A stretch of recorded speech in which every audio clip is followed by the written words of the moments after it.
Alisa bukan tipe perempuan yang mudah runtuh. Sebagai direktur eksekutif di salah satu firma desain ternama di Jakarta, ia terbiasa menghadapi tekanan, tenggat waktu ketat, dan klien yang perfeksionis. Namun, tak ada pelatihan kepemimpinan atau strategi bisnis yang pernah mempersiapkannya untuk satu hal, pengkhianatan dari orang yang paling dipercayainya, suaminya sendiri, Raka. Hari itu, langit Jakarta mulai menggelap ketika Alisa akhirnya menyelesaikan proyek raksasa yang telah menyita waktunya selama berminggu-minggu. Tubuhnya lelah, tapi pikirannya ringan. Ia merasa layak untuk istirahat. Ia meraih ponselnya, berharap mendapat balasan dari pesan pagi tadi. "Hati-hati dinasnya di Surabaya ya Mas, jangan lupa makan, aku tunggu kabarmu." Tapi pesan itu masih centang dua abu-abu, belum dibaca. Tanpa curiga, ia menggulir media sosial untuk sekedar mengalihkan perhatian. Tiba-tiba, jemarinya berhenti. Di layar muncul unggahan dari Bu Lestari, mertuanya, foto pernikahan. Di sana, Raka berdiri gagah mengenakan jas pengantin putih gading, lengannya melingkar mesra di pinggang Indri, rekan kerja junior di perusahaan yang berbeda, tapi cukup dikenal Alisa. Mereka berdiri di depan buku nikah, dikelilingi keluarga besar Raka yang tersenyum lebar seolah sedang merayakan kemenangan. Jantung Alisa seakan berhenti. Ia membaca keterangan foto. "Semoga Samawa anakku sayang. Di mana Indri? Akhirnya halal juga." Dunianya runtuh dalam hitungan detik. Tidak hanya suaminya yang berkhianat, seluruh keluarga yang selama ini ia hormati, bantu, dan sayangi, juga diam-diam menjadi bagian dari konspirasi ini. Rasa mual langsung menyergap. Alisa teringat betapa setianya ia membiayai kehidupan mewah keluarga Raka selama 5 tahun pernikahan. Rumah megah senilai 17 miliar di Jalan Akasia, dibeli sepenuhnya dari bonus proyek besar, masih atas namanya sendiri, sesuai nasihat almarhum ayahnya. "Jangan pernah campur adukan cinta dan aset utama, Nak. Cinta itu abstrak, harta itu konkret." Raka dulu merengek agar rumah itu atas nama bersama, tapi Alisa bersikeras. Akhirnya, sebagai kompromi, ia membelikan Raka mobil sport mewah, yang ternyata juga atas nama perusahaan miliknya, bukan pribadi Raka. Selama ini, Raka hidup seperti raja, menikmati fasilitas, gaya hidup, dan bahkan uang bulanan untuk ibunya, semuanya dibayar oleh Alisa. Ia tak pernah repot mengurus administrasi, asal bisa tampil sukses di depan teman-temannya. Kini, di balik senyum bahagia mereka dalam foto itu, Alisa melihat wajah-wajah para pengkhianat. Mereka semua tahu, mereka semua merestui, dan yang paling menyakitkan, mereka merayakannya tanpa rasa bersalah. Namun, anehnya, air mata tak kunjung tumpah. Yang muncul bukan kesedihan, melainkan amarah dingin yang membekukan. Amarah seorang perempuan yang selama ini dianggap lemah, padahal ia adalah arsitek dari seluruh kekayaan yang kini mereka nikmati di atas penderitaannya. Alisa tak butuh konfirmasi lebih lanjut. Ia tahu ini bukan kesalahan, bukan hoaks, bukan acara syukuran seperti yang mungkin ingin ia tipu dirinya sendiri. Ia membaca komentar di bawah unggahan itu. Setiap baris menusuk lebih dalam daripada pisau. Adik iparnya menulis, "Akhirnya Indri jadi bagian keluarga kita." Bibi Raka menimpali, "Alhamdulillah Bu Lestari akhirnya dapat menantu baru yang siap kasih cucu." Sepupu Raka bahkan menambahkan, "Semoga cepat dapat momongan." Semua ucapan itu menyiratkan satu hal yang jelas. Mereka menyalahkan Alisa karena mandul. Padahal, selama ini Raka selalu menolak ajakan untuk periksa medis dengan dalih sibuk. Alisa yang setia dan mempercayai suaminya pun tak pernah memaksa. Kini, kata mandul itu dijadikan tameng moral untuk membenarkan perselingkuhan, pernikahan siri, dan perampasan hidup yang dibangun Alisa dengan darah dan keringatnya sendiri. Lebih parah lagi, Bu Lestari mengungkap dalam komentar lain bahwa Indri sudah hamil 2 bulan. Artinya, hubungan gelap itu telah berlangsung lama, mungkin sejak Raka mulai sering dinas luar kota. Alisa menyadari bahwa selama ini ia bukan hanya dikhianati, tapi juga dimanfaatkan. sebagai sumber uang, sebagai tameng sosial, dan sebagai alasan agar Raka tetap terlihat bermoral di mata keluarga, sampai akhirnya menemukan pengganti yang subur. Dengan tangan gemetar tapi pikiran tajam seperti silet, Alisa segera menghubungi pengacaranya, Pak Rahmat, satu-satunya orang di luar keluarga yang tahu seluruh struktur asetnya. Ia tak menangis, tak berteriak, apalagi memohon. Ia hanya berkata tegas, "Pak, saya mau jual rumah di Jalan Akasia, malam ini juga." Pak Rahmat, yang telah lama mengenal kecerdasan dan ketegasan Alisa, tidak banyak bertanya. Ia tahu nada suara Alisa bukan karena emosi sesaat, melainkan keputusan strategis. Dalam hitungan jam, proses penjualan dimulai. Rumah itu memang sudah lama diincar investor properti, dan karena Alisa bersedia melepas dengan harga penuh tanpa negosiasi asal transaksi cepat, calon pembeli, seorang pengusaha bernama Pak Suryo, langsung menyetujui. Semua dokumen legal sudah siap karena rumah memang 100% atas nama Alisa. Tak ada celah hukum yang bisa dimanfaatkan Raka. Sambil menunggu pertemuan dengan notaris keesokan harinya, Alisa menyewa suite di hotel mewah dekat kantornya, mendaftar dengan nama gadisnya. Ia tak akan kembali ke rumah itu malam ini, bukan karena takut, tapi karena rumah itu bukan lagi rumah. Itu hanyalah properti yang harus segera dilepaskan sebelum Raka dan keluarganya kembali dan mengklaimnya sebagai hak mereka. Dalam diam, Alisa mulai menyusun rencana. Mereka ingin pesta, baik, tapi pesta itu akan diakhiri dengan hadiah yang tak pernah mereka bayangkan. Saat hari mulai menampakkan cahaya, Alisa tiba di kantor pengacara dengan penampilan rapi, blazer hitam, kemeja putih, dan hijab abu-abu tua yang menegaskan kewibawaannya. Di matanya tak ada lagi kebimbangan, hanya tekad baja. Di hadapan notaris dan calon pembeli, ia menandatangani akta jual beli tanpa ragu. Setiap goresan pena terasa seperti mematahkan rantai yang selama ini mengikatnya pada ilusi cinta dan keluarga. Setengah jam setelah tanda tangan, notifikasi bank muncul di layar ponselnya.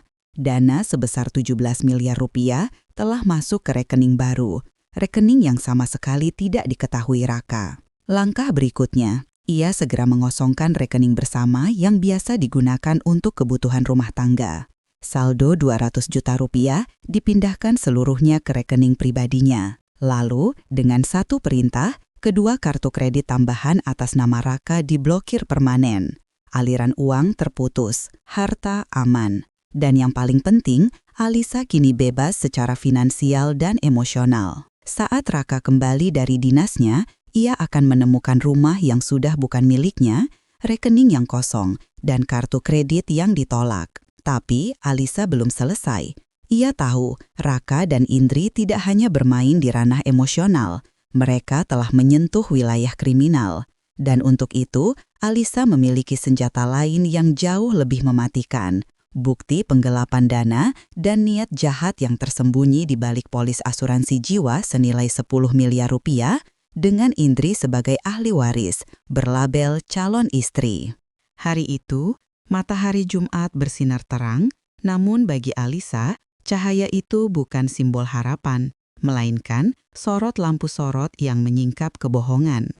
Setelah sukses mengamankan aset pribadinya, ia kini fokus pada satu target utama, PT Gria Cemerlang, perusahaan yang didirikannya diam-diam 3 tahun lalu sebagai bentuk kepercayaan pada suaminya Raka. Saat itu, Alisa ingin Raka merasa dihargai, bukan hidup di bawah bayang-bayang kesuksesan istrinya.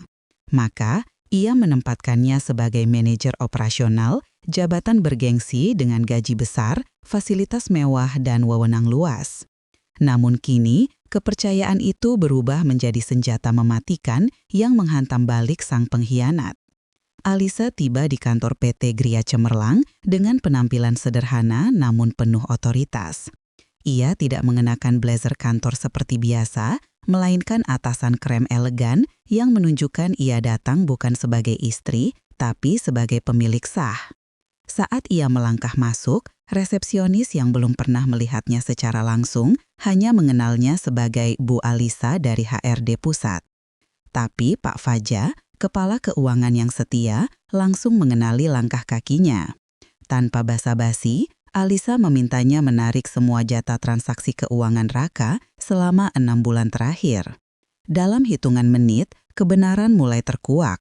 Puluhan juta rupiah mengalir ke vendor fiktif bernama CV Sinarjaya, perusahaan yang baru didirikan 6 bulan lalu bertepatan dengan awal perselingkuhan Raka dan Indri. Alisa tak perlu bukti lebih jauh. Ia tahu Indri adalah direktur dan pemilik tunggal CV itu, dan semua pembayaran dengan tanda tangan persetujuan Raka dialirkan ke rekening pribadi selingkuhannya. Ini bukan kesalahan administratif, ini adalah penggelapan terstruktur dilakukan dengan dingin dan sistematis di atas penderitaan istri yang membayar gajinya. Alisa duduk diam di ruang kepala keuangan, matanya menyusuri laporan audit yang disusun oleh Pak Fajar. Setiap baris adalah pengkhianatan, setiap angka adalah luka. Tapi kali ini, ia tak merasakan sakit, hanya amarah yang terorganisir.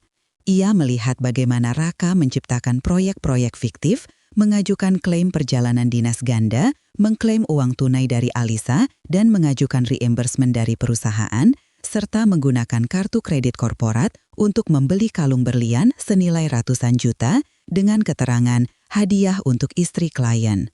Padahal Alisa tahu betul, ia tak pernah menerima hadiah semacam itu.